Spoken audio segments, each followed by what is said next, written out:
Τώρα, Γιώργο, να περάσουμε σε ένα άλλο θέμα. Ακόμη ένα περιστατικό βίας μεταξύ ανηλίκων, αυτή τη φορά στην Ελευσίνα.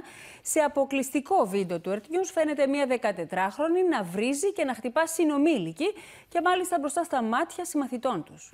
Και ο άγριος ξυλοδαρμός της ανήλικης Μαράγδας σημειώθηκε εκτός σχολικού συγκροτήματος, αλλά σε κεντρικό βέβαια δρόμο της Ελευσίνας. Το ανησυχητικό είναι ότι το νέο περιστατικό βίας καταγράφουν με τα κινητά τους τηλέφωνα συμμαθητές τους και στέλνουν το οπτικό υλικό και σε άλλα άτομα, κυρίως εξωσχολικά. Όπως φαίνεται στο βίντεο ντοκουμέντο, μία ανήλικη έχει κινητοποιήσει 14χρονη μαθήτρια, την σπρώχνει πάνω σε σταθμευμένο αυτοκίνητο, την χτυπάει, την πιάνει από τα μαλλιά και τη ρίχνει στο πεζοδρόμιο. Δεν σταματάει όμως εκεί, καθώς πέφτει από πάνω της και την ακινητοποιεί στο έδαφος. Το θύμα της λέει ότι θα ενημερώσει την αστυνομία. Η μαθήτρια διαφορεί και συνεχίζει να χτυπάει την κοπέλα μπροστά στα μάτια των άλλων των παιδιών που παρακολουθούν τις σκηνές βίας. Δεν ήταν όμως το μοναδικό περιστατικό με ανήλικους στην περιοχή της Ελευσίνας, καθώς στις 25 Μαρτίου, σύμφωνα με πληροφορίες του Earth News, υπήρξε νέα συμπλοκή μεταξύ μαθητών δύο διαφορετικών σχολείων και αυτό σημειώθηκε στην κεντρική πλατεία της πόλης.